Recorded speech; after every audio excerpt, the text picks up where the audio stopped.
right, back at it, Athlete Builder. I'm in the library. I'm Jim Beebe, host of this week's episode.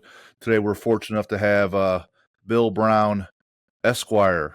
It's not often we have attorneys on the show, but we're gonna talk slowly for him. And I make those jokes tongue in cheek. My dad was an attorney, and oftentimes he would get joke books. But Bill came to us through Kenny Bigby, former guest on the podcast, and recommended getting a hold of Bill.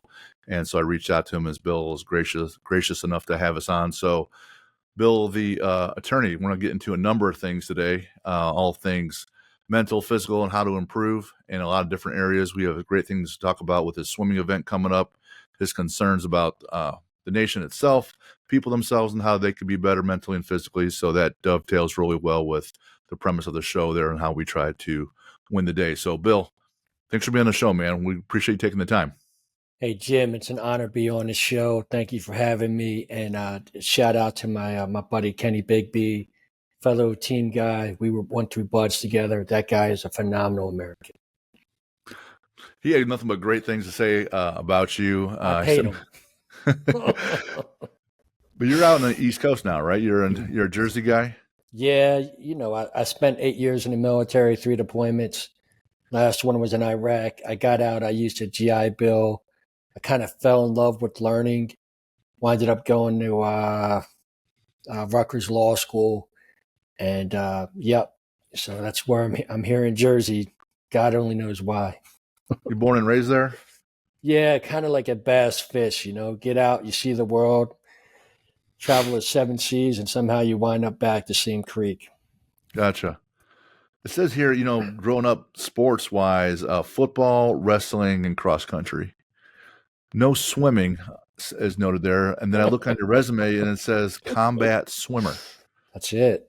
So connect the dots there from high school playing sports to deciding, you know what, maybe the military is the route for me. Sure. I think, I think sports is such a great endeavor as life lessons, team building, adventure, like living a full life. And competition is and team competition is, they build so many things. So a couple things. One is every male member of my family was in the military. My one grandfather was in World War II. My other grandfather was in the Army during the Korean War, but he played baseball actually. My father was in the Air Force during the Vietnam War. And so a lot of my uncles too. So being in the military background was pretty kind of a stable line in my family, and definitely brings a lot of character. For me, I kind of like a lot of guys in the military, rough and tumble, blue collar families. What happened for me as far as I was like a lot of us, we all have our own flaws or tough cards that we were given. I was given a couple tough ones. And one of the things that helped me when I was younger is a lot of my aggression I had because of, getting dealt some tough cards or this or that was sports. And it's funny how a lot of families out there now is they actually think it's not an intellectual pursuit to have their children in football or some of these, or wrestling or boxing, some of these competitive sports. But I actually totally disagree, because I think it builds a certain sense of a mindset that keeps guys sharp, and it builds a certain confidence you don't get in other avenues, especially football, which is a team sport. You take some hard hits. You learn about victory through glory. You learn how to deal with loss. And it's the same thing with wrestling, because my grandfather, Bill Brown, he was a big wrestler. So then my dad picked up wrestling, and then he tried to teach me the same thing. And I learned a lot of hard lessons in a wrestling mat, especially about the grind. And one of the things a lot of people who haven't wrestled before, like I started some jujitsu now, and when I was a young guy in the SEAL team, it just started picking up. And I had a lot of mat experience. So I normally did pretty good against those guys, but every once in a while I'd get caught in something that would make me respect it because it's a different art. It's more of like a sniper's art. And some of the guys, I think they'll get too comfortable on their back.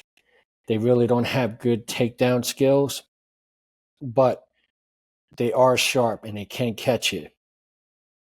One of the things about wrestling, though, is I thought similar to boxing because I went through a real bad divorce and I picked up boxing for a couple years to help purge. And I think wrestling and boxing are slightly different, where there's a certain grind to each of those. Like when you're out like really training hard, you're drenched in sweat, and the intensity level is a lot higher. And there's also something different about boxing too, is because in boxing, someone's trying to knock you out. And what happens is you learn how to react in certain situations, and it builds a certain form of toughness, a certain form of confidence, and a certain form of comfortability under like combative stress. And I think those attributes are great in all avenues in life. And so I am very grateful for those experiences, and they all had a huge impact for me.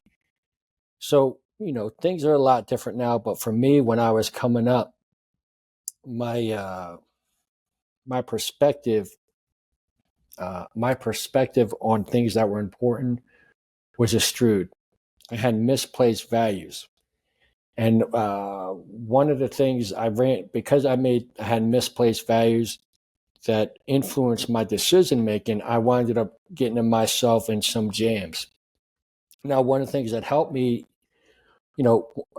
so as far as running, because I gave different attributes that different sports helped contribute to my mentality, especially my mentality as a SEAL, and helped me get through BUDS, basic underwater demolition SEAL training.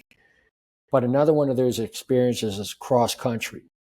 Now, my father was a vet, and he was the first person in my family to go to college, and he used a GI Bill. He went to Rutgers, got an accounting degree. But what happened was he couldn't get a job, so he took a test with the state of New Jersey, and because of his civil service preference for veterans, he scored at a certain position where they had to give him a job, his first accounting job at a state hospital. The problem he ran into is his boss was corrupt, and he wanted my dad to fudge the numbers. My dad wouldn't fudge the numbers, so he treated my dad like shit to try to push him out. This is the first job my ever dad got, so he just dealt with it. He didn't fudge the numbers, and he just got treated like shit for a while. But one of the ways he did to purge it is he did these long distance runs. Now, my dad was kind of an interesting cat because my grandfather, who was also a veteran, he was a very strong Catholic, like straight, like as Catholic as they get. But he was also a man, and he loved having sex. He winded up having 9 kids. So he's busted. He didn't have a college education. He busted his ass his whole life, working 3 jobs, like, working at the morgue, as a janitor, as a butcher, you name it, he did it. But he busted his ass his whole life to get those 9 kids, to raise those 9 kids. Now, my dad was the oldest, and he saw that. So he was scared of that. And so one of the things he did is when he got out of the military, like he used a GI Bill, right? And then he used the GI Bill as a platform with the civil service exam to get his first job. So once he got his first job in accounting and his boss was a crook, he couldn't quit on it, right? So how did he purge? He started running. But my dad was chasing it. He was chasing it like some guys chase glory. He wanted to, in his mind, he wanted to make it in a way that my grandfather didn't, where he didn't have to bust his ass forever. And so the only way I got to spend time with my dad, because not only is he working at this job, but he's also taking night courses because he's trying to upgrade his level of education. And he winded up getting his master's and CPA, NBA, all that stuff. So he's on the hunt that way. But I'm a rough and tumble kid, and we're living in Browns Mills, New Jersey, which is a very very, very, very blue collar town as they get. And so the only time I got to spend with him is I'd get up early in the morning and run with him, or when he would get home in between class or and after school, whatever, and I'd run with him at night. And those long distance runs, I hated anyone who does long distance running. It sucks. But one of the things it did is it taught me about life. And a lot of times life sucks, but you keep going. And so for me, like I found myself in some really hard times in my life, but it's kind of like stoicism, and the real stoic, the mentality of it is, it's like the David Goggins type of mentality. It's like, I'm going to put myself through this really like intense type of situations to prepare and harden my brain for when life fucking cracks me. And life does crack you. And so long distance running, wrestling, football, and then, when I picked up a little boxing in the SEAL teams. And then when I got out, going through a tough divorce, and all those attributes really propelled me. Now, I really didn't know about, I could swim, but I was nowhere near the level of a SEAL. And I actually so what happened to me was, I was rough and tumble kid, blue collar town, was bumping around. I was born with a cleft palate, and I was a kind of good looking guy. And so what would happen was, I wound up playing musical houses with different family members because I was hard to handle. And I was a good looking guy. I'm going to different places, and other guys, there's nothing like a new good looking kid in a school, and they're going to get the girls' attention. They're going to get other people's wrath. So guys would try to, push me out from the competition, and some, kids can be brutal with each other. And one of the things that happened with me is, because I was engaged in sports my whole life, I was athletic. And so normally I could handle myself pretty well. There's a couple fights I lost, but normally I did all right. I definitely had some street cred, made some bad decisions. I was up in the detention center for a little bit, and being white in the detention center ain't no joke. And so, I was getting in, I was fighting pretty hard there too. So I winded up getting myself in some very close to ruining my life. Very, very close. And one of the things that happened to me was, I realized that where I was at in New Jersey, with the group of guys I was hanging with, it wasn't a bright future for me. And I was out on my own the day I turned 18. And so I'm out there hustling, working these BS jobs, not making anything. And so I had this family pedigree in my background about, men who have served our country. And so I gave it a shot, and the Navy 100% saved my life. So what happened with me with these different athletic attributes that I was given, that helped really build me in a lot of different ways, was, I was young, I was athletic. I definitely had, when I went to go to try out for BUDS, the screening test, I failed the first 3 times because of swimming, but I kept coming back. And one of the things that happened, there's a couple things that happened with sports, because I would engage in sports, and it was such a healthy outlet for me, is that even like when I was in detention center, I was working out pretty heavy. And I got to tell you the truth, like, some of those workouts I was doing in detention center were pretty, almost as tough as some of the workouts I've done in the SEAL teams or in BUDS. Like, we would we'd fill back hefty bags, trash bags with water. We'd tie them up on the mop sticks. We'd be doing curls that way. We'd be doing pull-ups off the cell block stairs. We'd be doing dips off the tabletops. We'd be doing these big push-up routines in the cell blocks, just the cells just walking down. So I was I was in pretty good shape. And so some of those experiences I had there too, like, because different things happen, and sometimes things would pop off, sometimes kind of quick. And so I was kind of, uh, I was used to a certain level of violence and a certain and picking up reads and knowing when you have to act sometimes. And so one of the things that happened to me is once, even though I failed the screening test for swimming, I kept coming back. And all the other guys in my boot camp division that failed, they didn't keep coming back. And I had an instructor that took me under his wing. And instead of having me do the test, he literally spent like 2 hours with me just trying to upgrade, teaching me a modified breaststroke.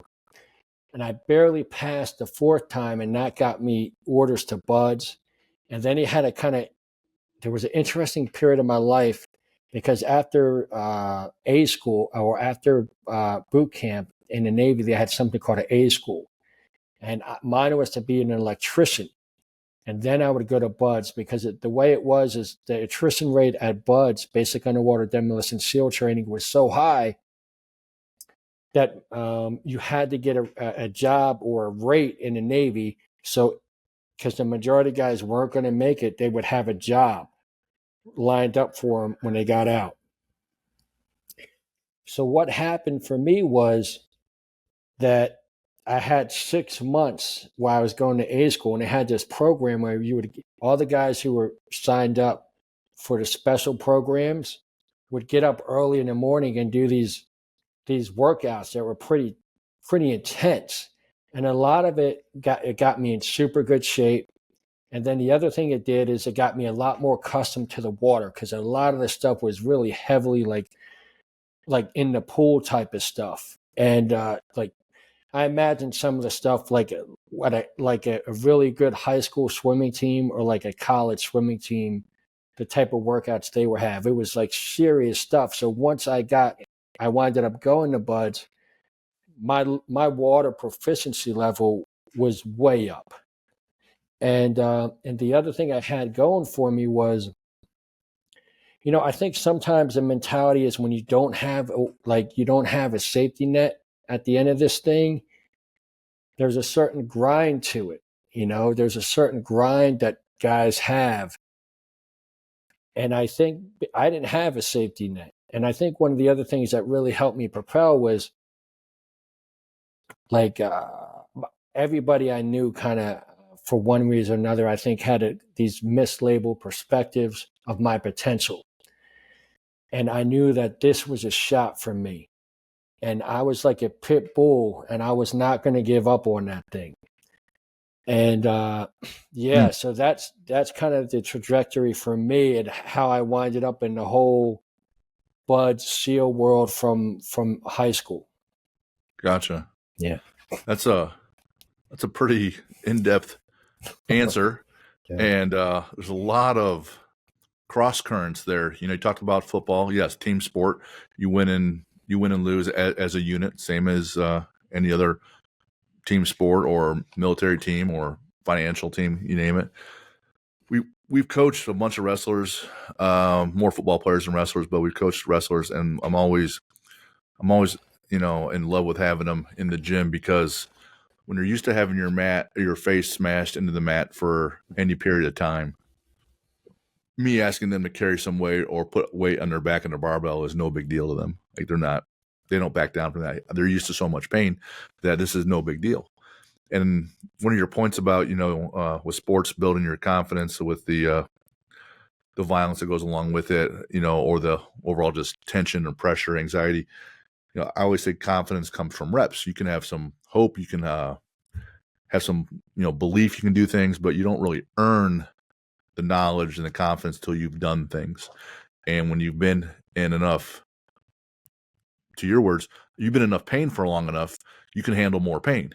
You said you were knocked around, you were getting in fights, you were basically in jail as a kid, and you're getting going from house to house. There's a lot of mental trauma there. There's a lot of physical trauma when you're fighting and you're doing those sports. And then you're into distance running, which is just simply holding another threshold of pain just for longer. The wrestling world is 2 minutes around, but sometimes those training sessions go 10 minutes of nonstop sparring, 15, 20, 30 minutes of nonstop sparring. They turn the heat up to 120 degrees. And you being an East Coast guy, I got to wonder if you've come across Zach Evanesh at all, because he's big into that whole mindset. So you take those cross currents, and you have the family background of being in the military. I believe he runs the underground gym. He sure does. And we used on our episode a few weeks ago. He's a badass. I love that guy. Yeah, he's fantastic. I don't know if you've been on the show or not, but I can connect you. And you guys are two guys that should get together, because it'll be a lot of fun. And then you find some identity and purpose and a way out.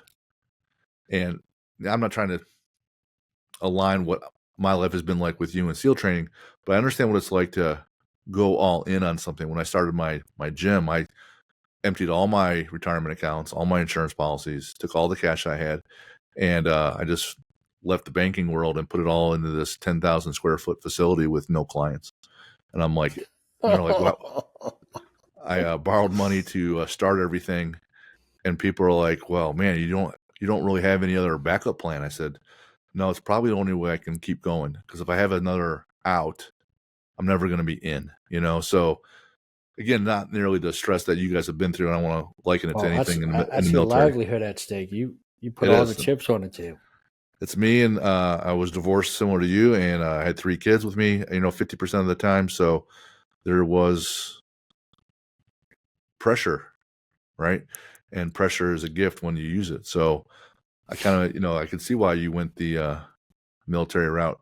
But was there any thought, Army Ranger, Army Green Beret, other special forces, why the Navy, why in the water, That's a great question. So when I went in, the SEAL teams was not like it is now. I went in 1997. I had no idea what the SEAL teams were. Never heard of them before, to be sincere.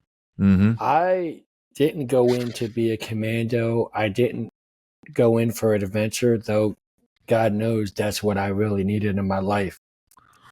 I just wanted to go in to get a trade. I just wanted to get a trade and go to college. And I wanted to serve my country.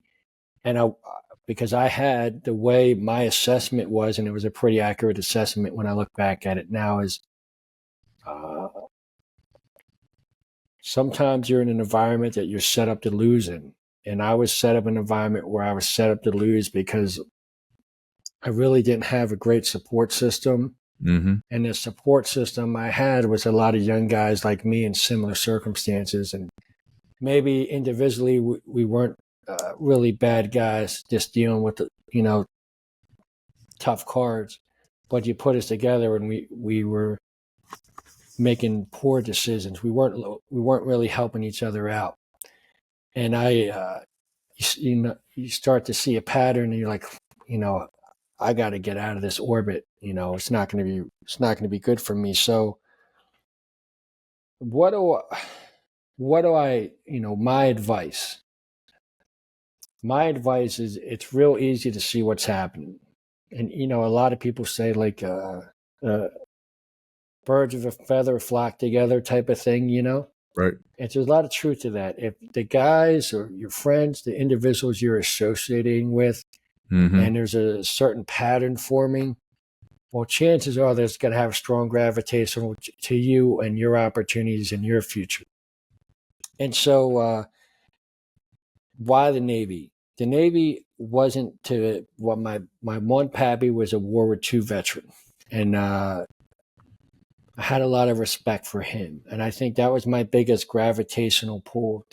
I first wanted to be a Marine, but they did a background check on me, and they said no. And so I went into the Navy, and I was honest with them, told them, the stuff I got in was like, fights. That's pretty much it. But there was a few of them, and I got expelled. I got expelled from Burlington City High School, which is a Abbott district, which means in New Jersey it's a very poor performing school district, and it gets extra funding.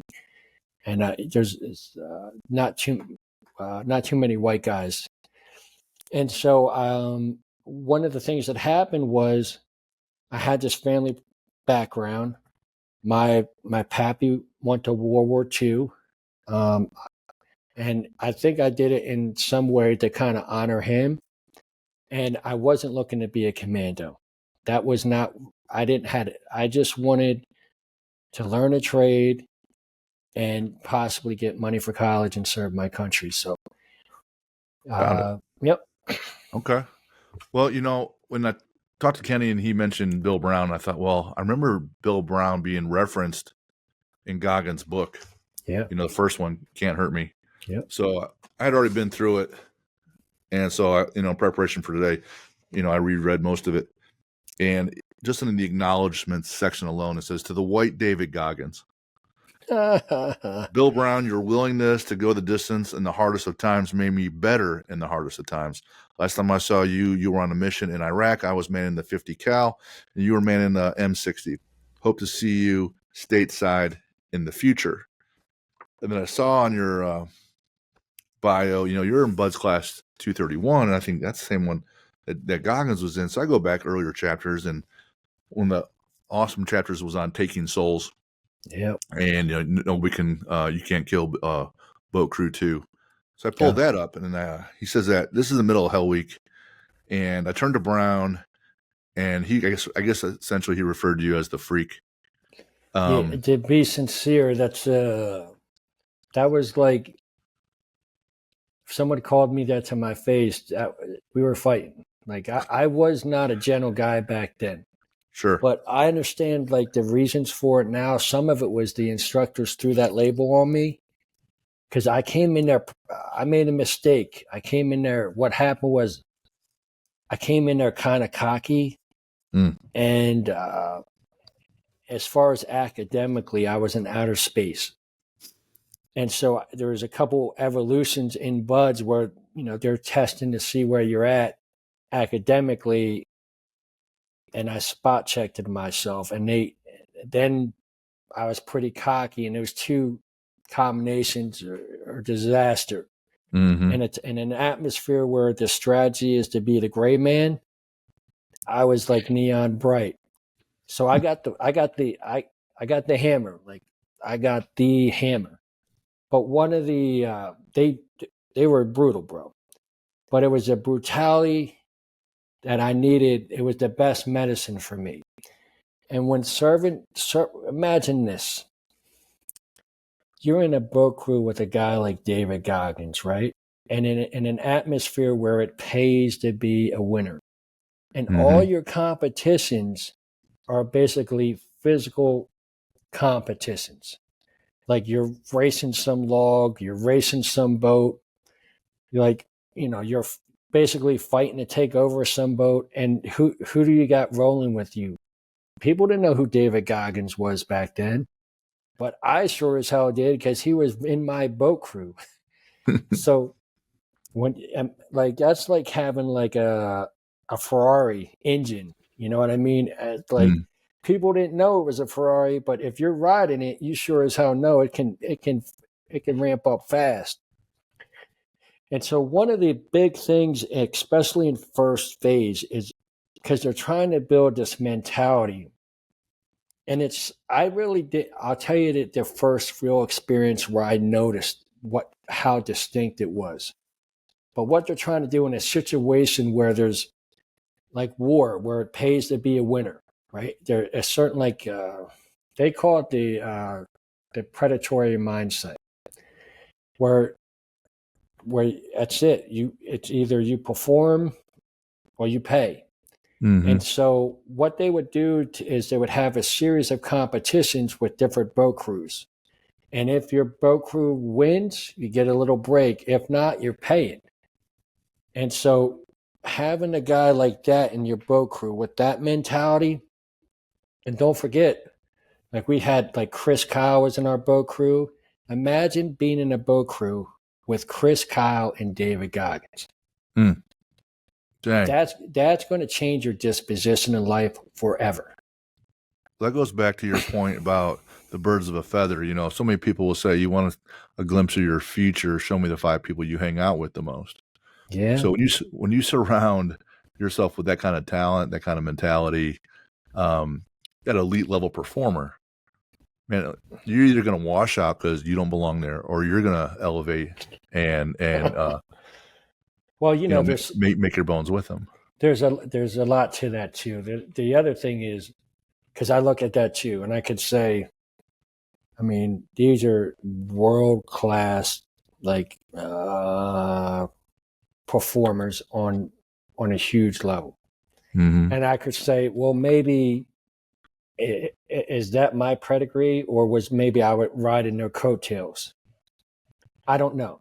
I can tell you one thing: I put out as hard as I fucking could, Sure. and I did my best to always be a good swim buddy. But I can, Well, yep. what David said in his book, it says, you know why I call you the freak? It's because you are one of the baddest men I've ever seen in my damn life. And he goes on to say, you know what I say to these motherfuckers right now? Let's throw this shit up high and show them who we are, because you guys had the boats sitting there on your head, right? Yeah, well, And, it's more than that. And so you guys are middle of it, and the next shift is getting ready to come, and he want to take people's souls. He said in that book. So let's show them that this doesn't break us. This doesn't hurt us. Their training on training us won't break us, and we're going to show them we're already ready. So now he wanted to occupy, he said, space or real estate in the instructors' brains, that they're going to be thinking twice about boat crew too. Well, there's a couple of things to that. That was I know exactly what that moment was. It reminds me of this 9-inch Nails song. Nothing can stop me now, 'cause I don't care anymore. So in this situation, we didn't have the boats in our head. We had an extended arm. And it's suck factor, bro. It's Right. shaking like this, shaking. And it's at you could look around, and everybody's spirit, when you talk about taking souls, is fucking like, Jesus Christ, this fucking sucks. And then when he said that, there's a certain beauty to madness sometimes, a certain beauty to madness. And it was like all of a sudden, not just me, but everybody in that boat crew could see the beauty in that madness. And all of a sudden, we just start slamming the boats up in the air. And all of a sudden, it reversed that whole defeat mentality. This sucks. We're getting our asses handed to. We don't give a fuck. Mm-hmm. And it was, and that type of, that's real beauty. Yep. And to me, that shows me that things in life can change so fast. Like, you think all of a sudden it's one way.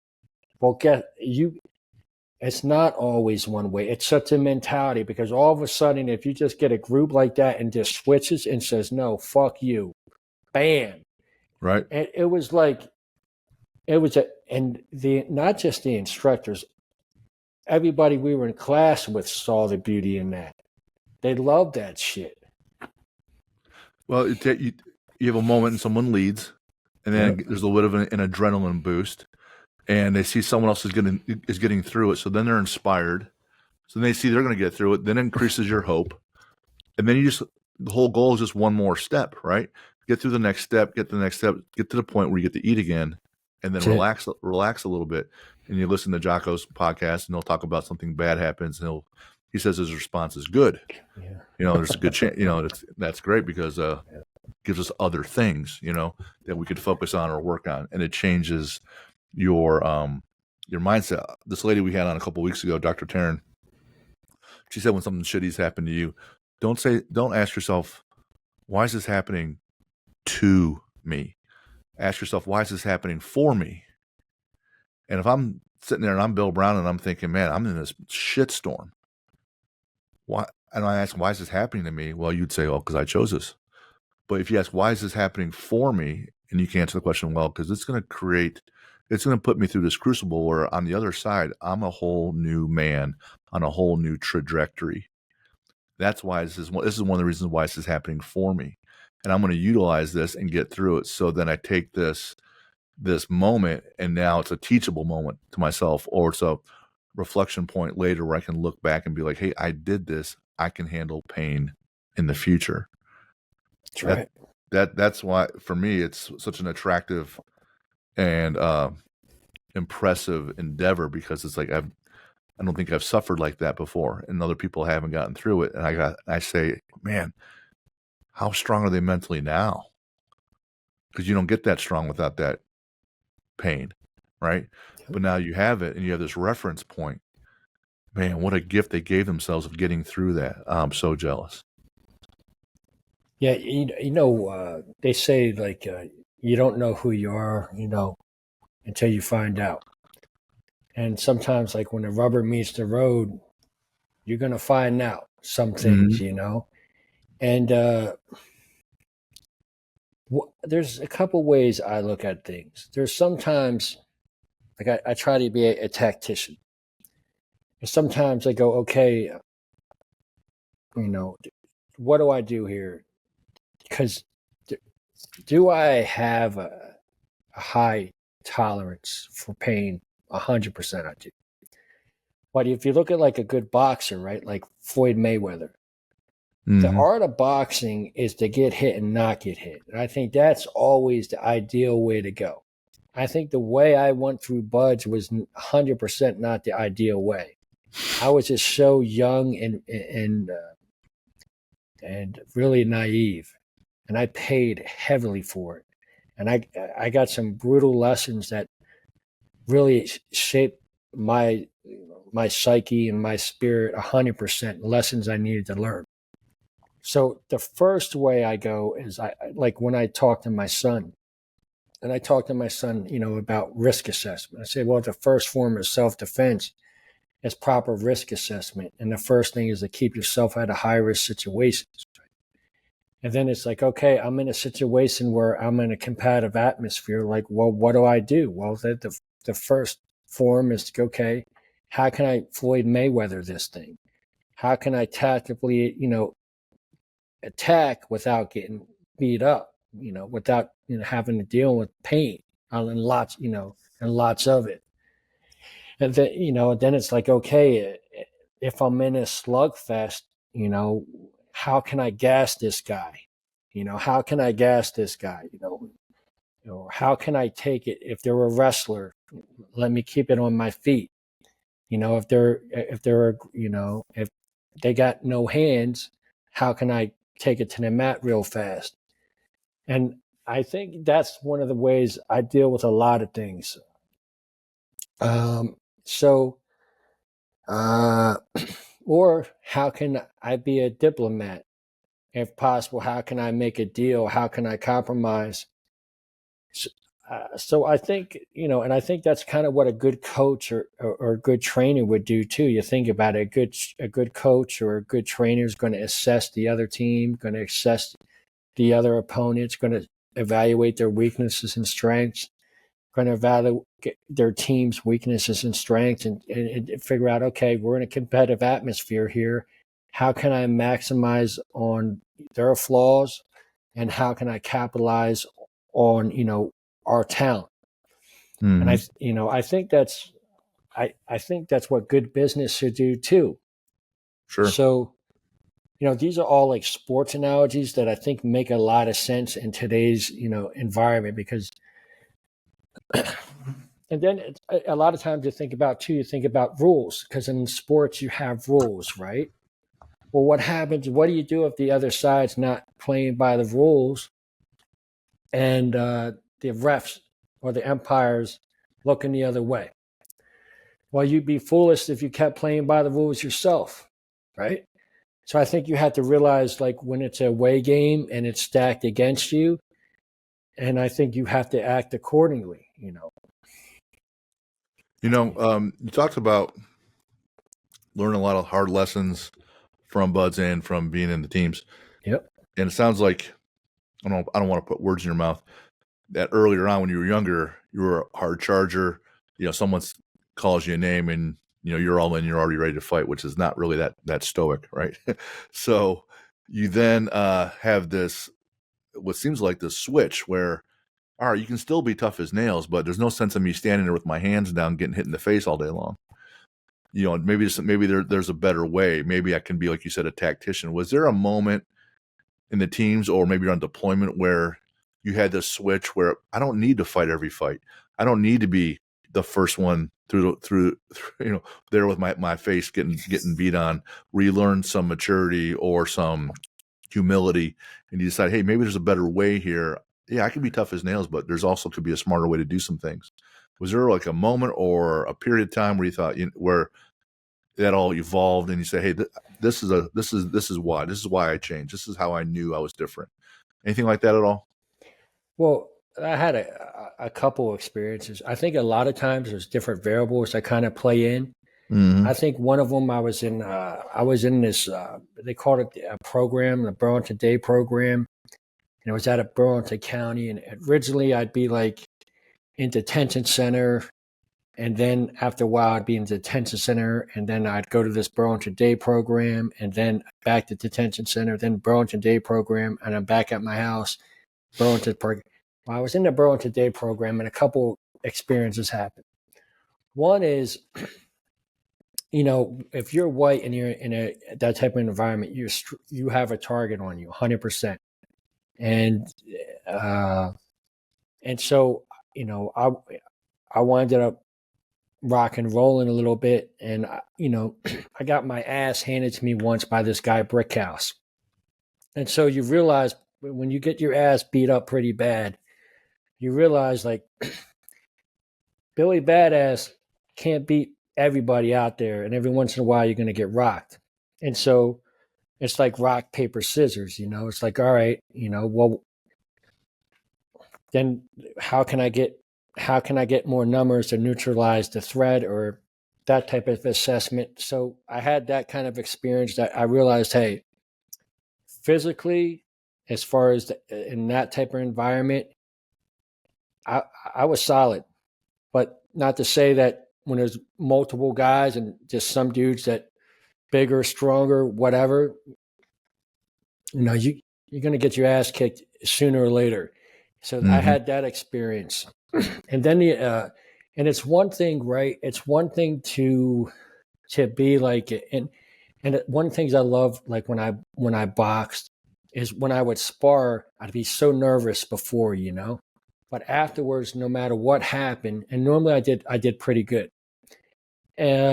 Sometimes I lost, sometimes I got rocked a little bit, but normally I did pretty good. But no matter what happened on a drive back, I always felt like a sense of accomplishment, But it's different in that type of environment, even though you can get knocked out and you can get dropped. In a street fight or in an incarceration type of environment, it's similar to war, but it's different, right? When guys are getting shot, it's lethal.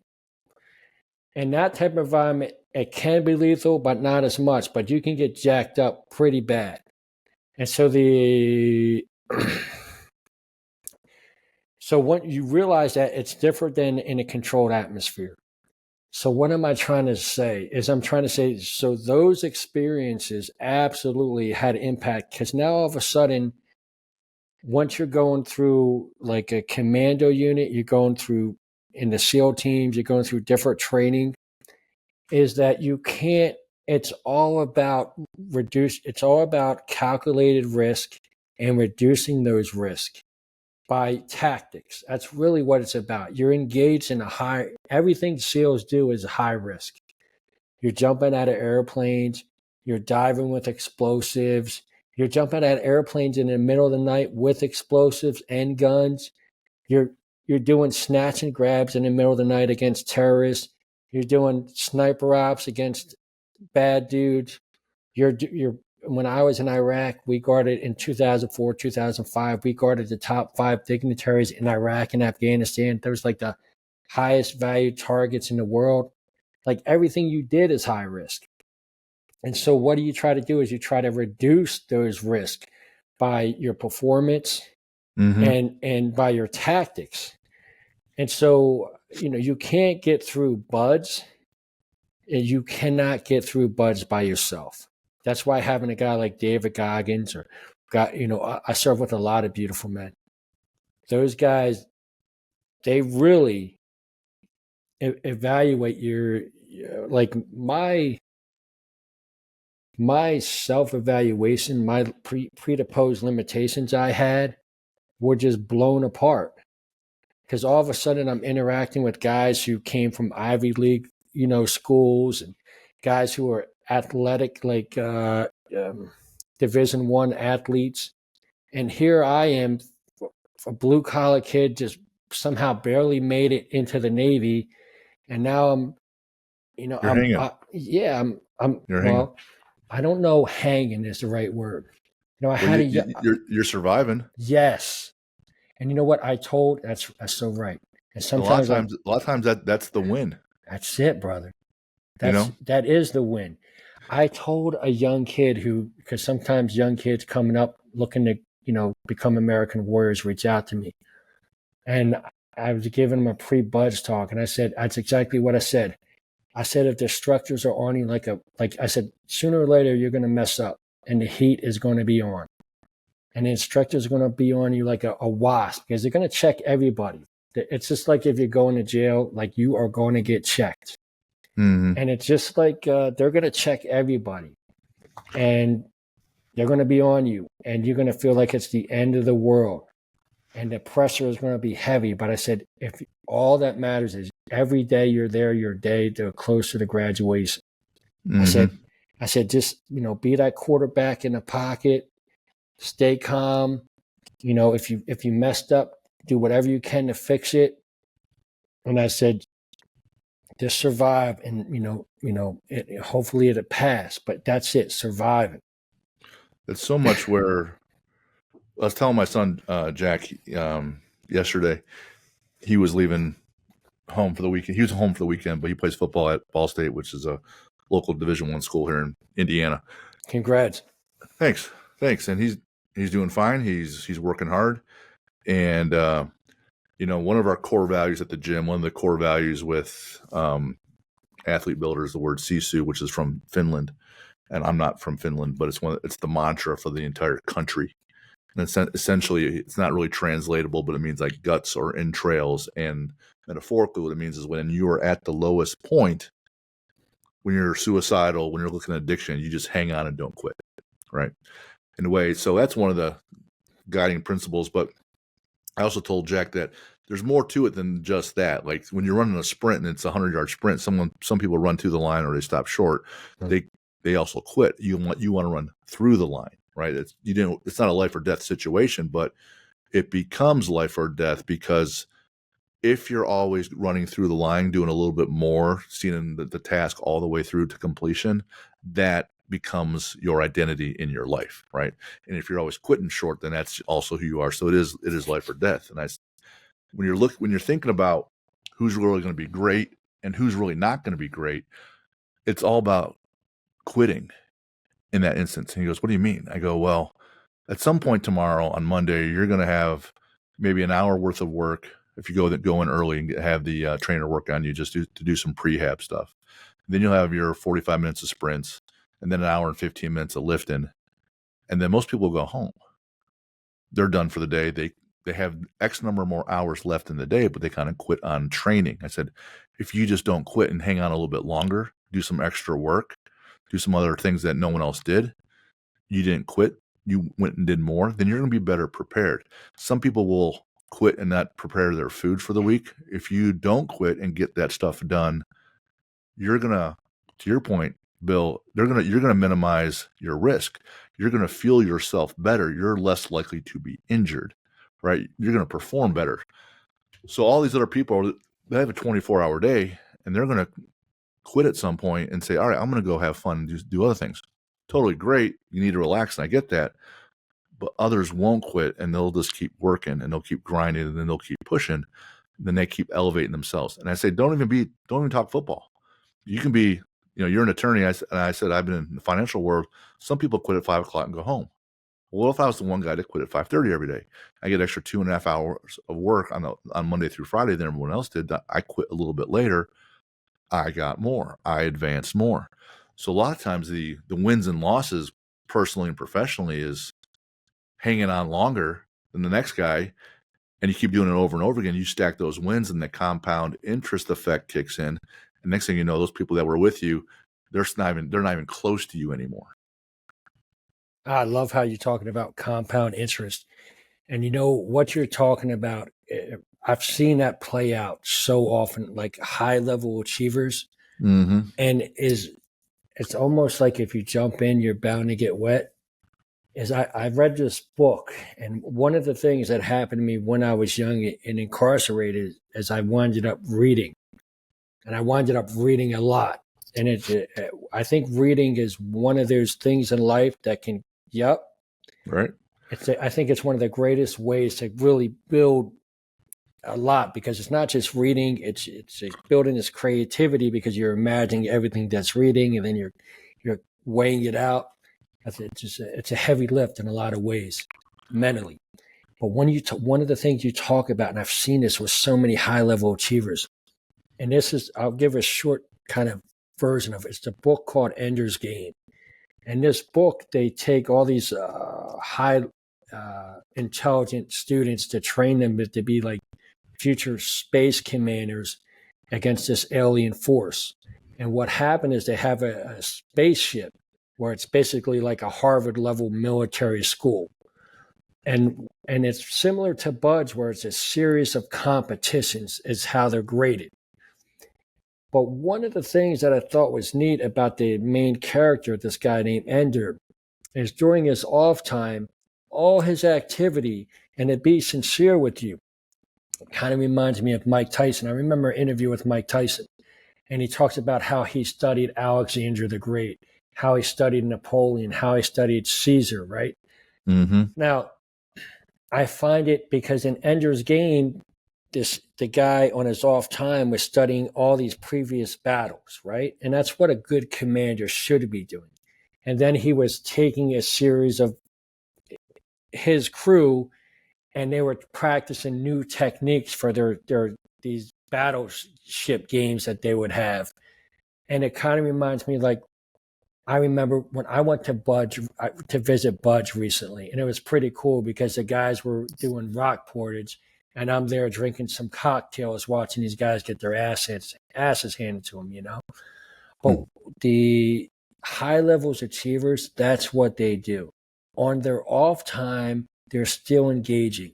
And one of the things I noticed too, and when you watch a lot of professional athletes, there's a lot of common denominators with professional athletes and guys in high level like commander units, because on their off time, they're engaged doing stuff too. And I watch some of the stuff, like some of the training, like they try to make the stuff fun for the guys. Like they'll switch it up, like for hand-eye coordination, like they're messing with some type of ball, this. They're still engaging, but they're trying to make it fun in a different level. And even for guys like high level, I was at a big law firm, a good law firm. They went woke. And I got purged because of my political beliefs, in my opinion. But the executive chair, like that guy lived it 24/7. He was never out of the game. And I think, like for me, because I never shot before I went into the Navy, I never shot a gun, and so I knew, like and a lot of these guys, like they grew up in Tennessee, Texas, and they had family backgrounds of hunting, and that's where a lot of our best snipers come from, because they grew up hunting. More reps. Yeah, well, and a comfortability, a skill, Sure. And so yeah, 100% I agree with you. If you yep. Go ahead. Sorry. No, you go ahead, bro. There's like I mentioned before we got started, I'm a big nerd. I like to learn more things, because you'll end up seeing the same philosophies in different lines of work. And if you read about it in one philosophy and you can apply it in your other line of work, it doesn't make it inapplicable. You still can do it. So you find pattern recognition. So yes. I just read this, man, years ago. I read this book called Math Counts, and it was about the kids of the world that are like, I don't know, junior high, and they all come together for big math competitions. Yeah. And I'm like, all right, so these people are competitive athletes in math, big dork thing, which I liked. And the commonality was because they were studying these kids, and even in their off time when they're not competing or preparing to compete, they would make friends with the other competitors, and they would play more games, and they'd be more competitive, and they would invent games, being creative. Hey, and you've done this, you have a ball and whatever, you have this new game, and you're like, hey, how many windows can I break? But in math counts also, one, they were always doing things on the side, but when they were faced with math problems, the commonality between this small group and the rest of the world was simply that they stuck with the math problem longer before quitting, before they raised their hand and said, can I get some help, teacher? They simply stuck with it longer. It's the tying the shoe example. If you have your kid and you're always tying the kid's shoe, the kid's going to suck. Or you give them a Velcro shoe and they're a little bit better, but they still kind of suck, right? Well, the next evolution is better than that. What if you teach the kid how to tie the shoe, then he can go ahead and tie it himself? Having someone teach you, their person is giving you speed. You learn the lesson faster because someone taught you. But what if you don't teach the kid at all and you just say, sit here until you figure out how to tie a shoe? Well, at some point, some idiot had to come out with a way to tie the shoe, right? Mm. Well, if you sit there for a day or day and a half and you figure out how to tie a shoe, well, not only do you know how to tie a shoe, but you now have the creative component in your brain to create something from nothing. And that is such a small percentage of the world that you now have the knowledge, but now you also believe, hey, I can make something up and make it work. I can create a new widget or a new job or a new industry or a new Steve Jobs, Apple, iPhone, whatever. And next thing you know, everything changes because you have that one component where you can be creative. So sticking with it longer is huge. And then being creative is huge, to your point. I had a question about when you were going into, I'm always fascinated with buds because it's all mental and physical training, right? It's not really training you per se to deploy and how to jump out of planes a whole lot. It's later at Benning and wherever else, but there's a component of all that stuff. And deploying and being in the teams, that's the majority of your life as a SEAL. Buds is only X number of weeks. But going into that endeavor, were there any avenues, whether it's the O course or drown proofing or being up for 5 days with no food, were there any components that really thought, I'm kind of afraid of this next thing. I'm a little nervous about this. And then it's okay to have fear as long as you have a process to deal with it. It's not okay to have fear where the fear wins and you just break down and quit. But did you have anything you were like, oh man, I'm afraid of, either this person or this next piece? And what was your process for handling it? Well, to be honest with you, I was afraid of everything to a certain degree. One, because the failure was basically shame.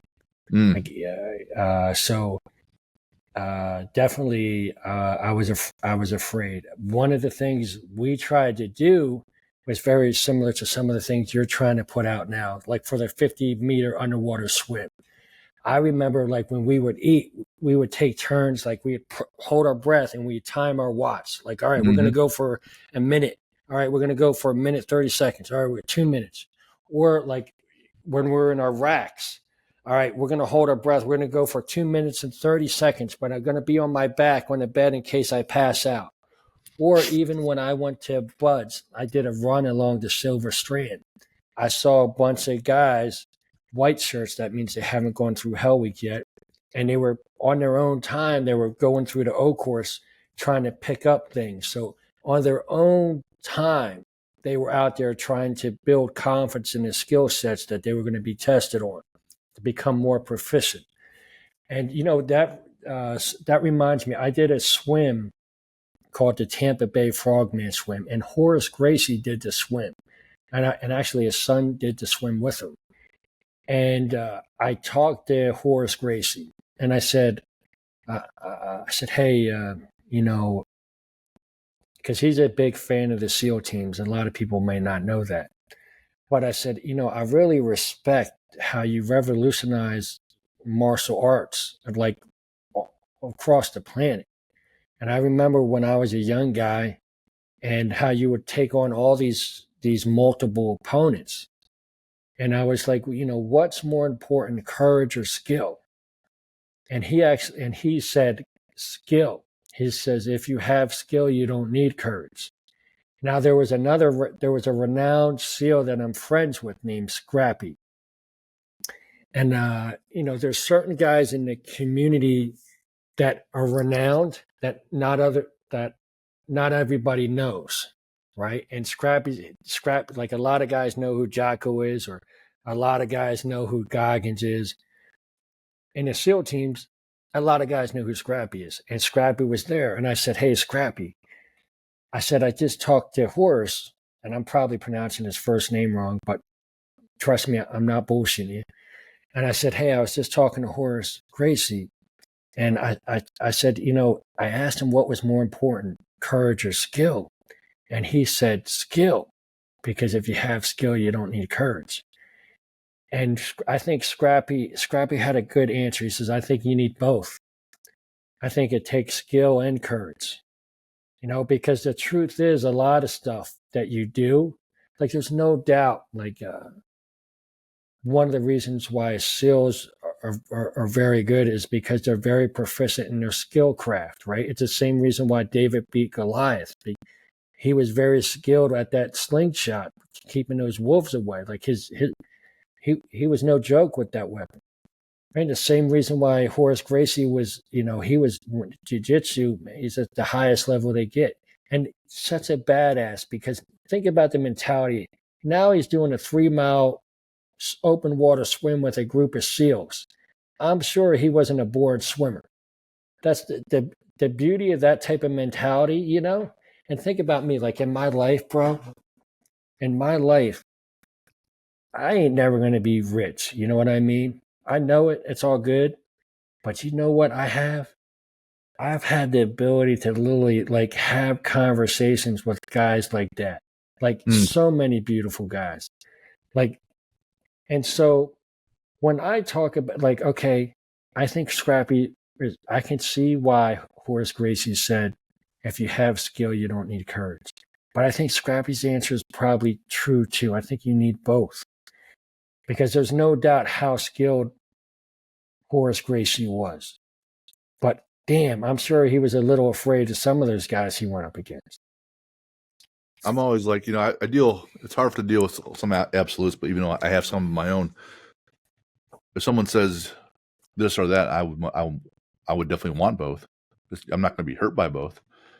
But I got to believe that it's going to take some courage at some point to do the thing that's harder than what you've ever done, because you've only done certain things and you're inside your comfort zone now. Every time you move outside your comfort zone and you do something new that you've never done, that takes some level of courage, right? Maybe you did a 50-meter underwater swim.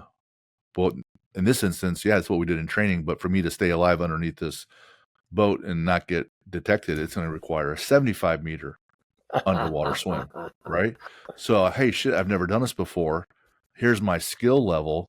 It's still going to take that leap of faith, that Soren Kierkegaard leap of faith, that, hey, I can probably make this next jump. So I think they kind of like go hand in hand, because you take that courage, you need that courage to do the next hard thing, which evolves your skill.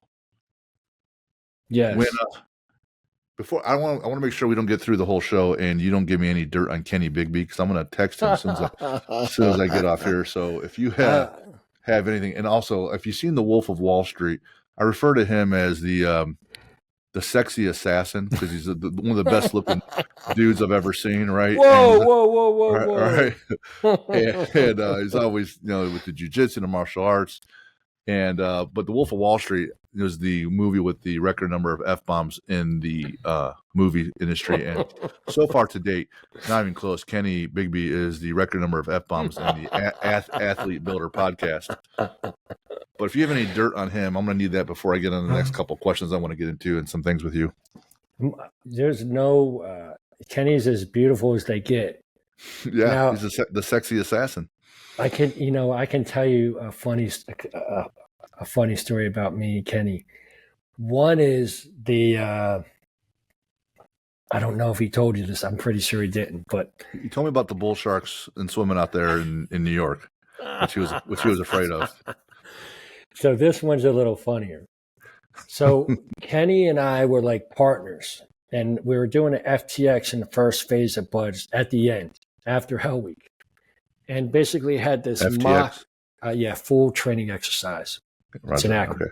Yep. And so they had this like mock like POW camp, and they had all these guys who actually had quit before, or some guys who were waiting to phase up, and they were like the POWs. And our job was to sneak up and just basically, and they had like, and get a report and kind of observe it, right? And just that was basically it. They're just kind of teaching you like, how to observe and how to, techniques, stealth techniques, and they, you learn like at night, like movement draws attention and things like that. Well, so Kenny's with me, and we're pretty damn close. and they had like this walk, like this boardwalk, and that's where like the POWs were. And I saw like a newspaper right on the side, and I was like, Kenny, I was like, very, whisper. I was like, hey, we're gonna slowly like crawl up and get under this boardwalk, and we're gonna get the paper, the newspaper, and we'll be like fucking badasses, right? Because then later on during the debrief, we can give our report and then the fucking paper that we took, Right. So we wind up sneaking up really, really, really close. And I go to put my hand to get up the paper, and we get snagged. And so then what they do, because remember, the rest of our class is out there in the dark watching everything, And then they make us get naked, and they got a boat full of ice, and they made us get in this fucking boat, bro. And so like afterwards in a debrief, because everybody got to get up and say, their report, and then they're like, Brown and Beebe naked in the boat.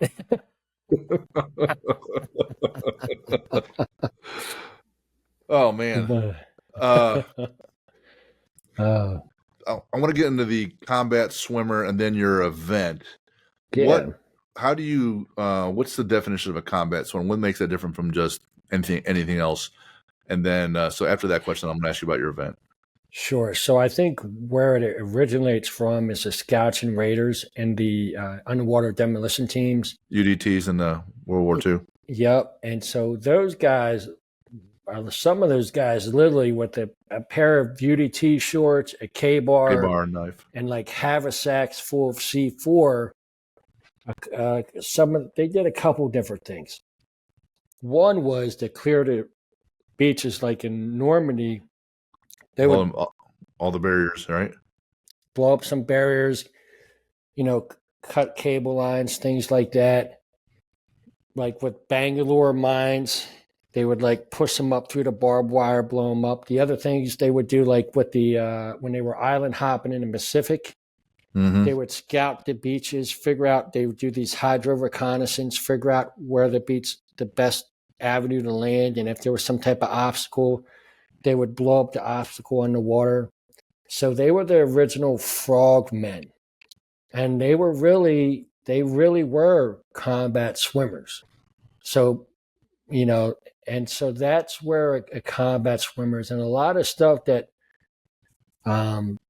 we would do is some of the stuff, it's kind of common knowledge now, is we could make ships, and certain ships that we didn't want to move for whatever reason, for logistical purposes, we could make sure that they stayed where they were for a little bit, and it wouldn't really have an American signature on it. And the other thing we could do is, back in the day, now it's different because there's satellites and things like that, is we could do things where certain ships could be tracked. And so a lot of that stuff had to do with doing, frogmen type of combat swimmer ops where, late at night you're diving and doing stuff. And one of the other things we do is hydro reconnaissance. And a lot of that has to do with swimming. And so, being confident in the water is a skill set. And I'll tell you the truth, And third phase, they have you use old style UDT frogman type of training where they have these haversacks of C4, where it's basically backpacks loaded with C4.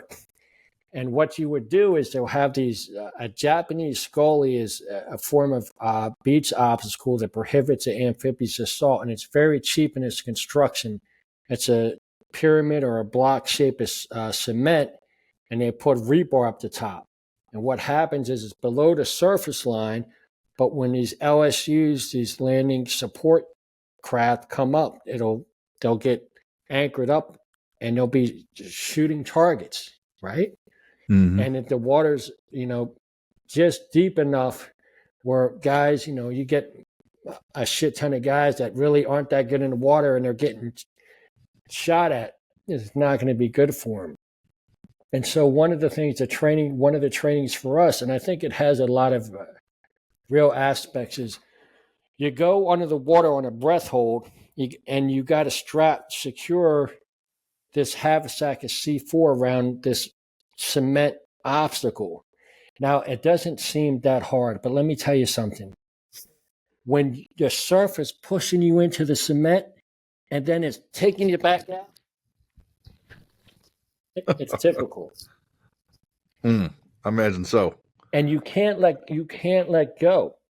Right. You just, because you can't. Let me tell you, if you let a haversack of C4 go, goodbye to your SEAL career, right? Right. And so it's real pressure on the performance. And the other thing is the visibility in the surf zone or right next to the surf zone isn't the best. And so it's very good training. And one of the things I didn't talk about, but I need to, because we were talking about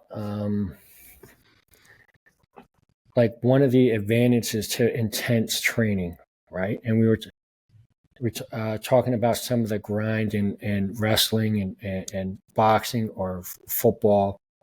There's a certain intensity to some of those programs that builds a mentality that's that I think is a great attribute. And I didn't realize in SEAL training exactly what was happening, right? There was one experience that 100% was like a huge spotlight that made me realize what this training how it had changed our mentality and a performance level. And it was this. So we were going through dive phase, which is after Hell Week. And we were going to learn the Dregular 5s, which is a closed circuit breathing apparatus. But before that, we were using open scuba tanks, twin 80s. And some of the FBI HR team, hostage rescue team was going through. Now, they weren't getting the beat down stuff like we were, but they did participate in some of the pool diving evolutions, and this was one. And in this phase, this evolution was very similar to the majority of first phase, whereas it was built on reward via competition performance. And here was they divided the class in half, and the length of the pool is 25 meters. And I know that without a doubt, because in a 50-meter water swim, you do one side, you do a flip, and you do the other side, and that's 50 meters. But what they did is they have an MC underwater, and they can talk to you. And they had us with our twin 80s, and they said, hey, they split the class up in half, and they said, all right, remove your tanks. And so we remove our tanks. They said, put them on the ground of the pool. They said, all right, remove your weight belts, put your weight belts over your tanks. And they did that so the tanks don't float. And then they said, all right, I want you to turn off your air and put your regulator underneath your weight belt so it's nice and kind of compact in there. Now you're on a straight breath hold. Now they said, I want you to swim. When we hit the buzzer, you're going to swim to the other side, and you're going to do whatever you can to get air. And each time we're going to remove a tank or two. Well, so you get to the other side, And there's a guy trying to, if you're there first, there's a guy there trying to grab you off, you trying to wrestle you off your tank, right? And so sooner or later, someone's got to give, right? And it's normally the guy who gives up on a breath hold. And so, but the thing is, when you're breathing compressed air, because of Boyle's law, you can't just shoot to the surface, or you can get an air gas embolism. You could get nitrogen narcosis. So what you have to do is you have to basically kiss the bottom of the pool and blow bubbles, because under compressed air, as the pressure releases, the cavity will expand. So you have to basically purge that air as before it can expand or can puncture your lungs, tension pneumothorax, or air gas embolism. So what would happen was, everybody knows that, right? So what happens is you're going to see what's what. Well, within like literally the first 2 times, and I think we had like 5 FBI guys, they were like, they let us know, they said all the FBI guys have now left the water. And that meant that here were these college educated guys in FBI in their HRT team, which means they were no joke. But when it came to SEAL candidates who made it through Hell Week, they were the first to ring the bell, hypothetically. And so to me, that was a real because remember, I was a rough and tumble kid. The Navy 100% saved my life, like 100%. And to me, it showed me like, okay, it doesn't matter. Like a lot of those guys went to some, pretty good colleges, and they were pretty good athletes. Like these guys were serious, but it showed me like it really, like that's a lot of things. Like a lot of times people, like they talk about, it's not the size of the dog, it's the size of the fight in the dog. Right. And I think that's true to a lot of extent. It's a huge measurement that's unaccounted for in a lot of things in life. 100%. The willing to not give in and just keep going. Yeah, we talked about that, and you're absolutely right. And the 3 sports you were in, those are big builders of it. What's the name of your swim event? So the swim is called the New York City SEAL Swim. And it does well, number one, it sends a positive patriotic message of unity for our entire country. And number two, it's a nationally televised event. It brings a lot of great people together, a lot of SEALs, a lot of guys in special warfare, a lot of guys in law enforcement, a lot of guys, firefighters, and a lot of like Division I swimmers, triathletes. It brings a really cool crowd together of good people, and I call it adventure therapy. We get together, raise a lot of money for the Navy SEAL Foundation, and we represent our communities with honor. And I think one of the things too is a lot of people don't realize how beautiful our country is. Like our country really is beautiful. We're working on a lot of things, but yeah, it is really beautiful. And I've been to a lot. There's a reason why millions and millions of people want to come to our country, because in comparison, it's the best thing going on.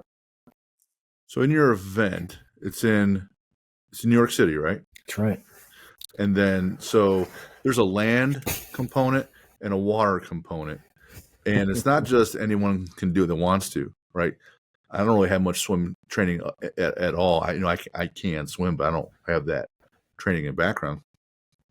So you either need to be, if I read the site correctly, either a SEAL or someone in SWIC, or you need to be tested out, right? You got to pass some tests to see if you can handle the volume of the workload.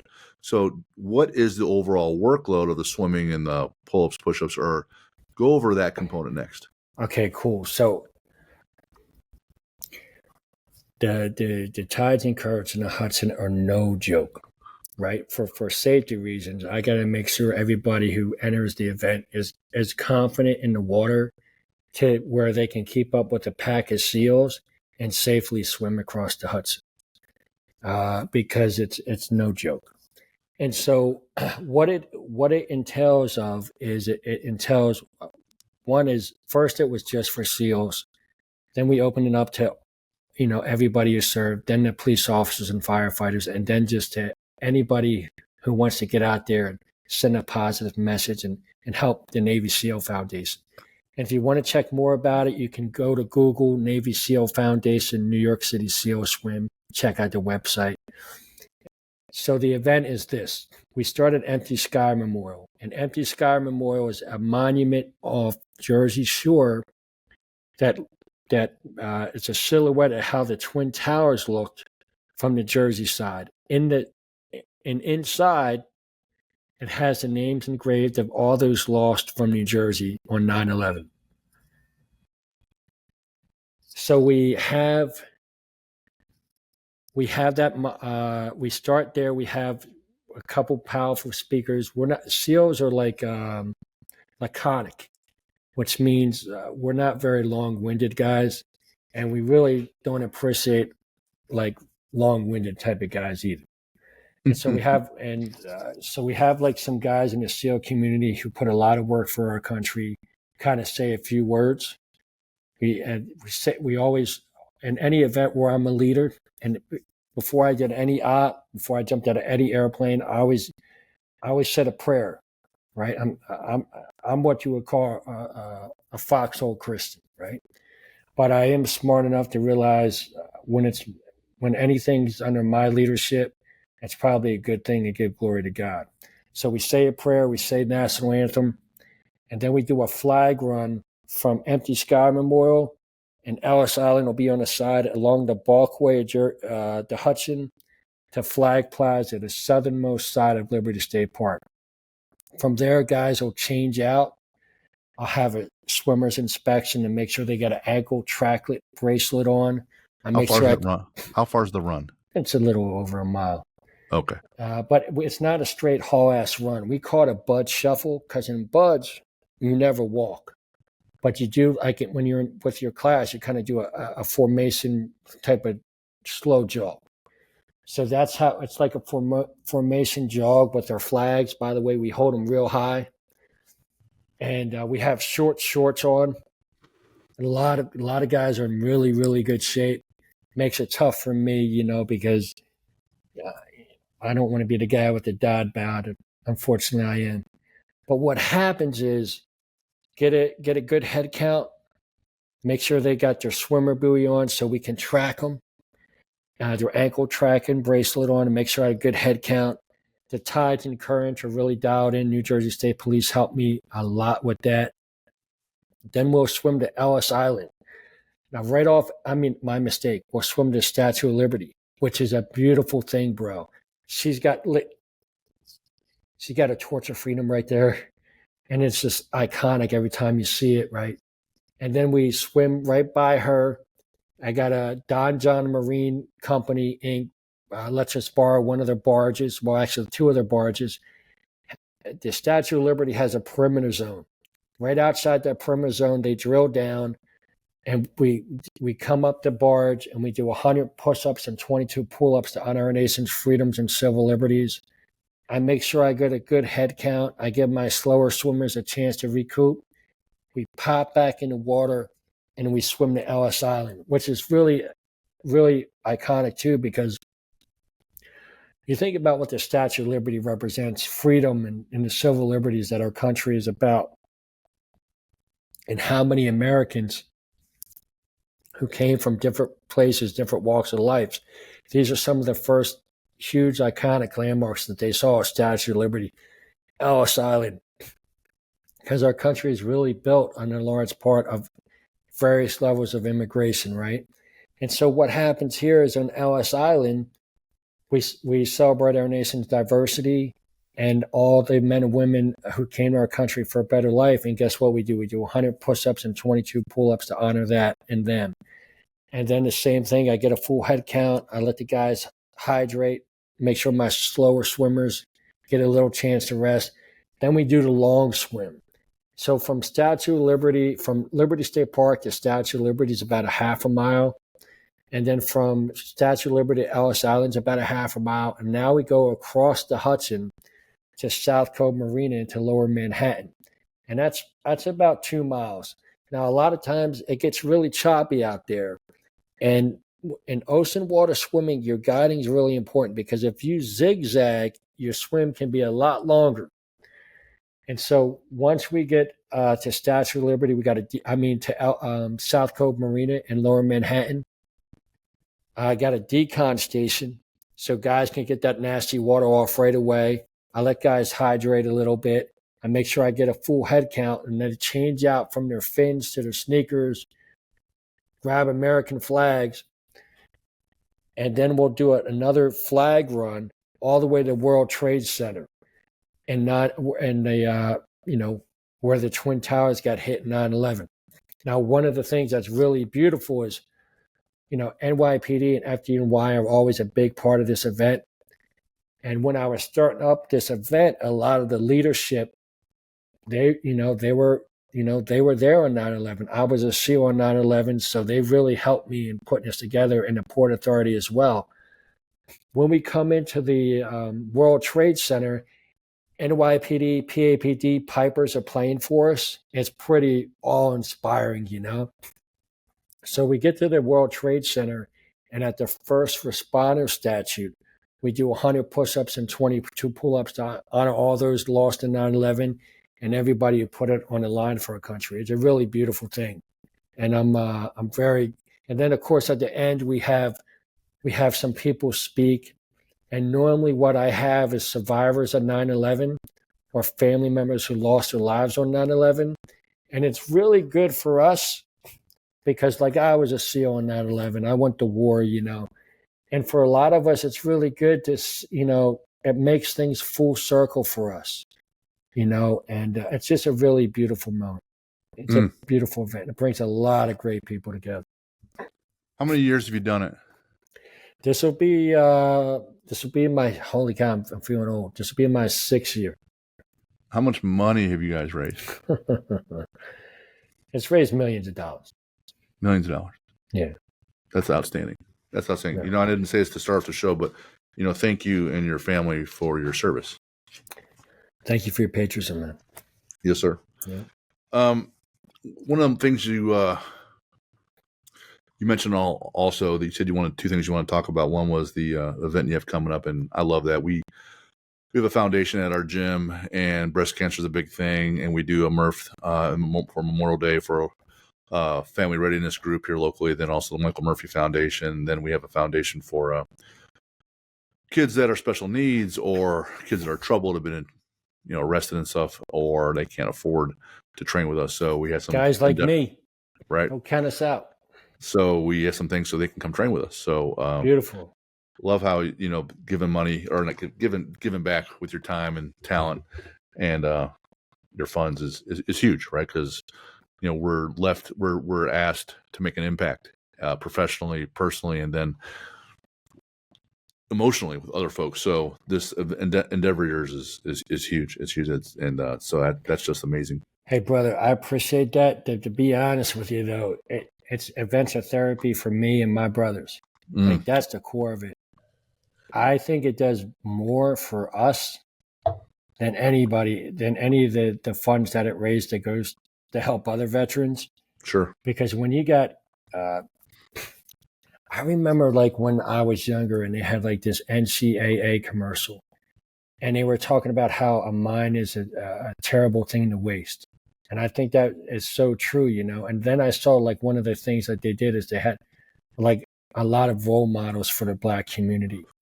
And I remember as a veterans advocate, especially when I was an undergrad and at law school at Rutgers, that's one of the things I tried to show is like, look, there's such this big negative stereotype of veterans. It's like what we need is to show more guys out there kicking ass and just having a great time in life and doing well, right? To kind of erase this negative stigma. Because I've had friends, that have gone through job interviews and they found out that they were like served in Iraq. Like, are you okay right now? And it's such bullshit. And I think that type of bias really is one of the reasons why there's high levels of unemployment for veterans and poor graduation rates for veterans. Because to be honest with you, a lot of it, I think, has to do with politics because veterans tend not to be liberal And so, people tend not really to give a shit about them. So that's what I try to do is I really try to be out there like showing us kicking ass, having fun. And that's what that swim's about. It's adventure therapy. And it does more for guys in the water swimming than because it's such an intensive type of logistical lift. And every year I'm like, fuck, man, I can't do this anymore. Like this is fucking soaking up my whole life. But when I see the way guys are buzzing, when they're doing push-ups and pull-ups right by the Statue of Liberty or Ellis Island or at the World Trade Center, or they're getting out of the water right after they finish this kick-ass swim and they're all like loving each other, or when guys are with pride with the flags and they got the PAPD and NYPD pipers playing and FDNY pipers playing for them, it energizes everybody. And they're hearing family members of those lost on 9/11, and they know that they want the war to hold those motherfuckers accountable, like, and that they were part of real justice. Like, to me, there's nothing better than that. Sure. So absolutely. Yeah, that's what it's really about. I looked in your bio and some things that you said about, you want to be an attorney. You did some political work, and you said that you see that the country is struggling and having some challenges. In some ways, it's in decline. And I don't know that people really know this, but everything has a life cycle. Whether you watch the movie The Matrix or you look at your own life, everyone starts off young, and then they have that growth phase, and then they mature and plateau, and then they go into decline. So every person does that. Every business does that. Every country does that. Every dynasty does that. There's the Khans and the Visigoths and the fall of Rome, right? So at one time, Brits were considered like, they were running the empire of the world. And then people say that the United States is a superpower now. Well, you also look at the overall health, obesity rate, mortality rate, diabetes, heart disease in the country, and you can say, hey, there's definite trends of why the Roman Empire fell. There's definite trends of why the country is struggling now. And one of the things that you talked about is that there's some things that the country's struggling with that you're working to fight against. What are like one or two items or pieces of advice that, hey, I see this problem. Here is a solution. I see this issue. Here's what I would recommend doing so that you can handle this problem. Well, one of the things I like about podcast is it's real. It's real. Me and you here talking, it's all real, right? And what that does is a lot of the media information out there you get is basically one way or another, it's influenced by some entity or entities, right?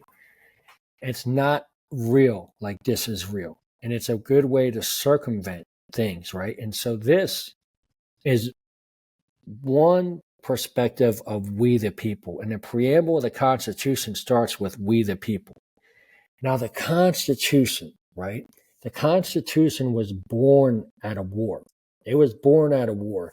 And it's got some beautiful ideas that I thoroughly believe in, right? The right to life, liberty, the pursuit of happiness, right? Due process, equality, right? Freedom of speech, the fact that we, the people, get to decide our leaders, the separation of powers to kind of to keep ambition, to check tyranny. These are all beautiful ideas. Now, the founders were 100% flawed, many of them, and slavery was 100% wrong and adverse to many of the ideas transcribed in the Constitution. But our country's taking great measures you had the Civil War to combat slavery, right? Men with courage and guns ended that. Like a lot of atrocities, and here's the truth. Like people say, let me tell you, what ended the Holocaust? Men with weapons and courage ended the Holocaust. The same thing that ended slavery. That's why courage is such an underrated value. It's one of the greatest attributes next to intelligence, courage. And so one of the things I look at is like, okay, then you had the civil rights movement, and you had a lot of great leaders there, right? Then you had the women's suffrage movement. You had a lot of great leaders there. And then you even had the gay and lesbian movement. And you had a lot of leaders there, right? Because all is that about life, liberty, and the pursuit of happiness, right? Equality. I believe in all those ideas. But now we've taken a backward step with cancel culture. And really what cancel culture is, it's basically political discrimination to shut down the voice of an opposing perspective. Now, I believe in freedom of speech, and why do I think freedom of speech is so important? Because freedom of speech, like capitalism, is like me and you here talking about ideas, right? If my ideas are flawed, well, let the people hear it and weigh it out for themselves. Don't muzzle me up so I can't contribute to the open market of ideas. Because in capitalism, right, like Apple products, they're well priced and they're reliable. And so guess what? Their stock rises. And that's the same with ideas. But what happens with all these social media platforms and corporate media is when they're all tainted to one perspective and they shut down others, guess what? It doesn't give we the people the chance to evaluate what ideas are valid and what ideas are flawed. And a chance to weigh it out. And so that's why I'm heavily opposed to the infringements on free speech that basically which is because the ability to reach masses of people with big tech and with technology nowadays and to influence things in subtle ways, that if you don't have the ability to address things, then what right that really matter, then what right do you really have? If I can't talk about maybe I disagree with this vaccine and that they're going to shut down my restaurant or they're going to shut down my gym, or I'm not going to be able to go to work unless I get a vaccine. And if I post it on social media and I get shut down by social media, like what rights do I really have? Like that happened. And a lot of people lost their jobs. Now I say, hey, there's pros and cons there's pros to the vaccine 100%. There's cons to it 100%. We the people should have had the right to debate that freely in an open market of ideas. And the government, with joint activity through big tech, took drastic actions to limit that. That 100% happened. So that's one small example. Now, the other big issue I'm really concerned about is I'm concerned about due process. And I'm concerned about lawfare and the use of political hack prosecutors to go after political opponents for a couple reasons. One, it's similar to what happened with Trump. First, they shut down Trump from social media. And Trump's not just a president or presidential candidate. He's actually a leader of a movement. And it's actually almost like a global type of movement. And so if they could do it to Trump, have no doubt they could do it to others. And not only did they do it to others, they did. A lot of my friends, a lot of SEALs who had issues with the vaccines, they had their businesses hurt and jeopardized because they marketed on social media. And when they spoke up against these vaccines, they were shut down. They lost tens of thousands of followers on various social media platforms, and their businesses hurt because of it. And a lot of them basically were shook. And so once they got back on paying compliant, guess what? They were muzzled up. They didn't have the followers, the numbers they had before. And guess what? They didn't speak out against vaccines, or they were deterred and chilled from engaging in political perspectives that weren't mainstream. That is a travesty because our nation is founded on free speech, right? Free speech is extremely important. Now, the other thing that happens, well, even look at our academic institutions now, our great premier institutions of learning. There's free speech is non-existent on most of those campuses. your very life could be in danger, especially if you support Israel and if you're a Jewish student, right? If you're opposed to some of these other controversial topics, as far as uh, not the proper use of pronouns, like your grades could be hurt, you could be shunned. Like they literally they have chilled free speech on our premier institutions. That is a travesty, because there's no greater gift to someone to give than education. And one of the best parts of education is critical thinking and ability to debate and free speech. That's what our college campuses were supposed to be about. That's not the case now. And I'm really scared of law warfare for similar matters, because look, they bankrupted Giuliani. He was the mayor of New York City during 9/11. It's a travesty what happened to him. They bankrupted him, right? And not only that, they're trying to bankrupt Trump, and they're trying to put him in jail for what's in my case is basically corrupt prosecution, and it's 100% politically motivated. They got him handcuffed in New York so he can't have massive rallies across the country because he's tied up in a courtroom. Like, it's totally engineered because they have a weak presidential candidate. And so I'm very, very concerned, especially when we talk about free speech. Think about on social media during the last presidential campaign with people who spoke up against about the Hunter Biden laptop story. They were shut down. Right? And it turns out that information was true. They shut that information down to keep it from basically being considered by the American voting population. Like, this is some really scary, intense stuff. When you basically have bureaucrats in our intelligence networks and even our judicial system having their foot on the scale on the American political process. I mean, it's very concerning. And I would tell you the truth. I've been in law school. Law schools are very woke. They are very woke. And that's bled into our big law firms, and that's bled into our judicial system. And so my concern is this, especially with this. When you have attorney generals getting involved in commercial transactions in real estate in New York City based on someone's political perspective or the fact that they're on the other side of the aisle, I think that's really scary stuff, because now you're messing with commerce.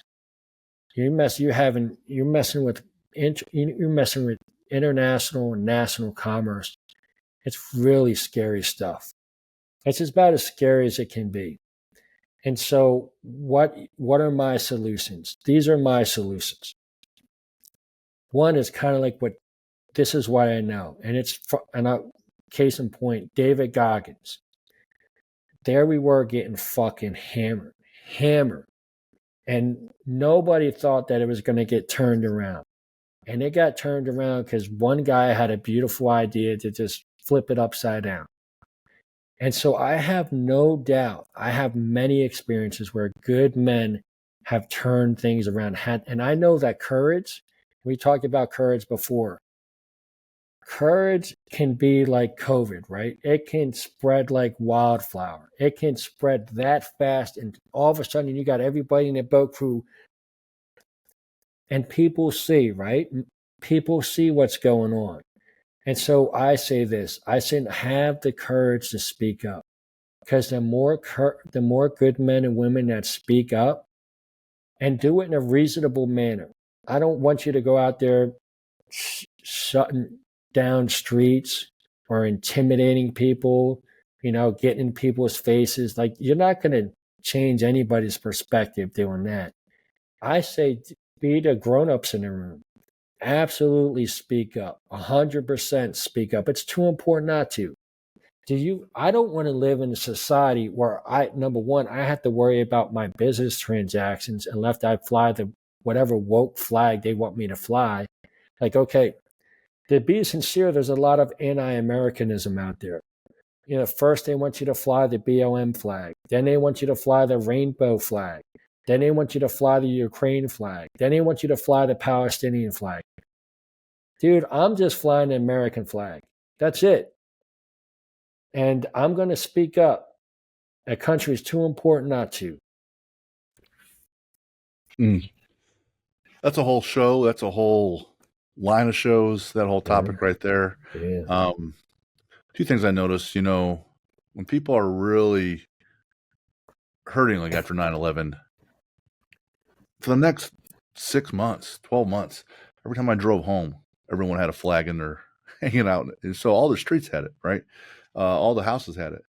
So when we're under attack, we seem to be galvanized then because, shoot, things got really bad, and you start to have some better perspective, and you really value what you have. And then 2 years later, people take it for granted, and then the flags are gone, this and that. I know it was like, having a small business, and COVID shut it down. The ATF was checking out my business, the one next door. I have no idea where they had jurisdiction, but they're like, hey, you can't be open, so there was a lot of that nonsense going on. The whole premise that we're founded on having different ideas, and that's okay, is what brings the best ideas to the top. When I was for one point, I was a trader for a local hedge fund, and I would do the opening and closing for all the long and short positions with our equity positions. And the portfolio manager was a former Air Force fighter pilot. And before the opening bell, I would come in, here's our portfolio of stocks, here's what we're looking to do, here's the price points, ranges, etc. And we would have our game plan. And at the end of the day, we'd have our debrief. And it was very militaristic because he grew up in the military. And he's just asked me question after question after question when I'm making essentially this pitch on why we're changing these positions in the stock. I go, man, Chris, what's going on? He's like, Jim, I'm just a big believer in that Socratic method where we just keep asking enough questions. Sooner or later, the best idea that we have at that time is going to come to the surface, and then we're going to act on it. Now, at that time, the best idea still could be wrong, but we're still making our educated guess. We're making our call. So he was much more experienced, but the whole point was that he wanted more information. He wanted more input. So being able to do that was huge. So I totally hear that as well. And then doing it in a respectful way where it's not violent and everyone's just trying to bring the best ideas to the surface is really the only way to do it, because everything else isn't sustainable. Now, Bill, we can keep going. I like keep going. I can go for hours. It's still sunny here, so whatever. But I want to be respectful of your time. So I always have these rapid fire questions at the end. So I want to kind of wrap up with that. I'm going to throw in a couple extra, but just kind of like short questions, short answers.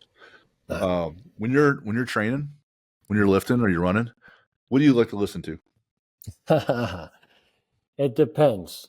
I think most of the time what I want to listen to is I want to listen to something pretty intense. That's going to kind of get me fired up to like, I want to be the guy, like when I work out, that's like I'm in it, and I want the music to get me there. Gotcha. What's a bucket list adventure you haven't gone on yet that you want to do? Bucket list adventure I haven't gone on yet.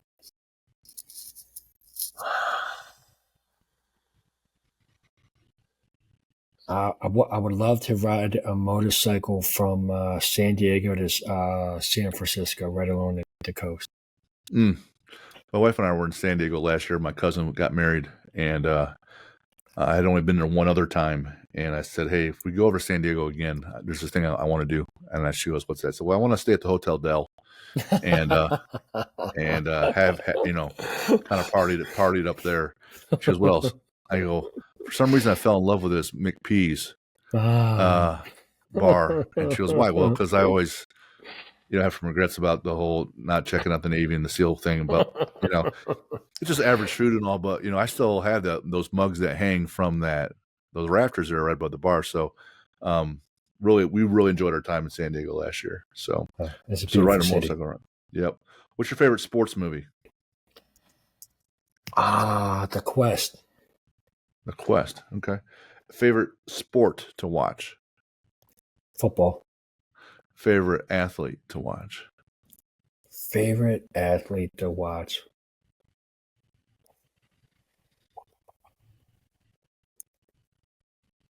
That's so like there's so many great athletes. Mm-hmm. I guess probably dating myself, but Mike Tyson. Yeah, I liked him quite a bit. Favorite book, if you have one, Favorite book. or favorite book right now. Favorite book. It would probably be it's basically the memoirs of Julius Caesar, and it because it's very interesting, and I would recommend it to anybody who wanted to become a SEAL or anybody in the military. It taught because back then there's a lot of memoirs, but this is actually when he was in the campaigns and it's been translated. And what happens is he would write about it, and of course it's full of PR for Julius Caesar Pro, but he would send it out and it would get disseminated and read in like the town squares throughout Rome. And that's kind of how his like PR. Now, like Napoleon had some newspapers, and he basically kind of duplicated the process that Julius Caesar did. But I really like that because it talks a lot about the tactics, a lot about the issues that he had to face, and the various ways they problem solved.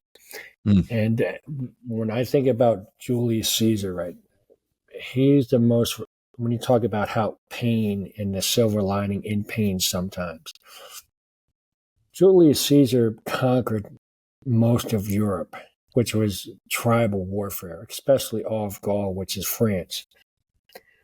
But one of the things he did by doing that is made it civilized in a lot of different ways, and it changed their perspectives where they started to value engineering, and it just started to value, uh, you know, Greek concepts, of philosophy and education and rational reasoning. And if you look at, and one of the other interesting things about Julius Caesar is he always used engineering. And I look at some of the things why Rome is so successful, and I look at some of the places where we weren't as successful as militarily we were successful, but let's say in Afghanistan. One of the things the Romans did is they had these big engineering projects that was like a prime example to everybody that, look, this is a better way of life. So they conquered by the sword, but I think they civilized by their engineering. And if we would have had some massive engineering projects in Afghanistan or even Iraq, because we had a lot high levels of unemployment there, that there's high levels of unemployment made them very susceptible to Islamic jihadism. I think if they had a job and a paycheck and you could see progress and, imagine these kind of similar to, I think Roosevelt did in these big construction projects where they had high levels of unemployment during the Great Depression. Imagine if they had like big highway surface infrastructure projects or big building projects where, keep building, water plants and all types of things that would help their society, big like commercial transport type of systems and things like that could make their way of living so much better. I think probably had a better outcome. Gotcha. Well, I took 3 years of Latin in high school and had to translate Caesar's Gallic Wars, and I hated it. So, Yes, yeah, that's uh, exactly what I'm talking about. yeah. Yes. Favorite superhero. Favorite superhero. It doesn't have to be comic book, but oftentimes people will give that kind of answer. But I would have to say Batman. and then And villain. Oh, go ahead. Batman, Yeah, and because then villain. I had bad ears. But what? Favorite villain. Ah, favorite villain. Gollum. from Lord of the Rings. No kidding. Precious. Favorite lift in the gym? Favorite lift in the gym would be lat pull downs because I can really work my triceps. All right. If you had 10 million, what kind of job would you have? If I had 10 million, what type of job would I have?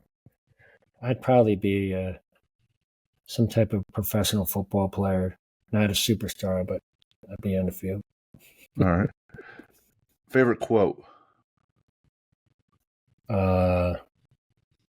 We get beat, rise, and fight again. That's Daniel Green. Nice. What's a good watch for someone in your line of work in the SEALs?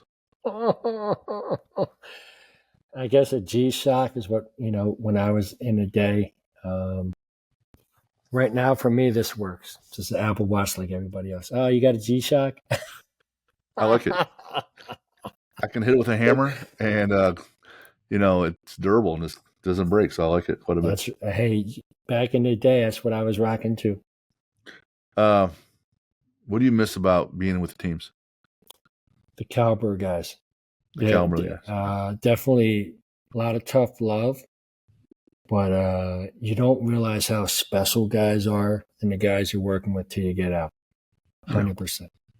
And I think that's one of the really cool things about these fun patriotic events like the New York City SEAL Swim is you bring a few guys like that together and you have a good time. Where can people find you or this event, Bill? Hey, Google up New York City Navy SEAL Swim. It's August 10th. I always try to have it as close as I can to the anniversary of Extortion 17. And you can also check me out on Instagram, Freedom Spirit 77.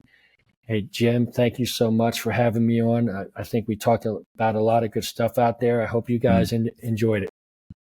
Oh, Bill, great time. For those that are listening, if you continue to send us your questions, info@athlete-builder.com. Looking forward to our next one. But Bill, today, really enjoyed it. Enjoyed the gift of your time, your knowledge, your authenticity, your overall intent to try to take this time together and get our listeners better. So, Bill, thank you for the gift today. Appreciate you so much. Thank you for your service. Hey, Jim, thank you. It's it's a form of immortality because this later on can be kind of absorbed later on, long after us. So that's the good idea. ideas out there. We were real, man. Yes, sir. All right, Bill. Thank you, Jim. Yes, sir. Thank you.